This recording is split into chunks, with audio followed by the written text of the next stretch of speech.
A push tonight to change the North Carolina system and give animals rescued from dogfighting situations a true second chance.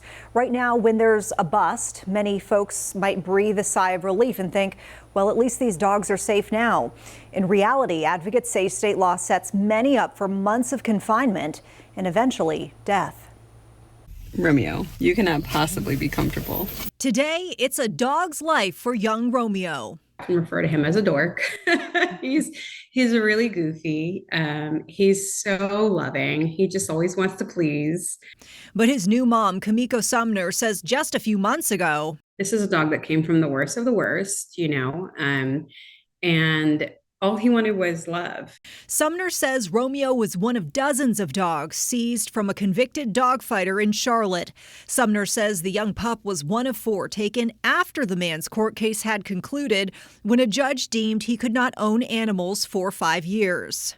And they said they could tell there was definitely some abuse because he was just very scared and timid when they took him in. While Romeo is now on the path to a happy life, animal advocates say in North Carolina, others in similar situations aren't even given that chance. Don McHugh with ASPCA says the state's dangerous dog laws leave the door too wide open for every dog seized from a dogfighter to be legally labeled a dangerous dog, whether they were actually used for fighting or not.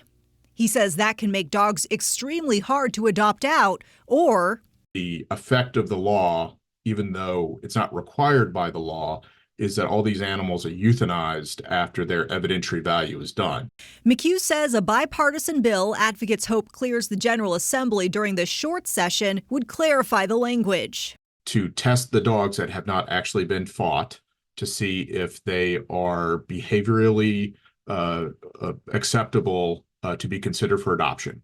And if they pass that assessment, they're not automatically given the dangerous tag that the current law requires. Sumner says she can't imagine what her life would be like if Romeo hadn't had that shot to prove he's just a lover, not a fighter. What you endure is not necessarily a testament to what you are. Is it fair to not at least give them that level 1 assessment to see, is there potential here, right? I mean, everyone deserves that chance. Well, House Bill 327 is sitting in a House committee tonight, the same place it has sat since late April. Advocates like McHugh say if you care about giving these dogs a true second chance, reach out to your state rep and let them know to help nudge this along. Short session doesn't have a set deadline, but lawmakers usually try to wrap things up by July.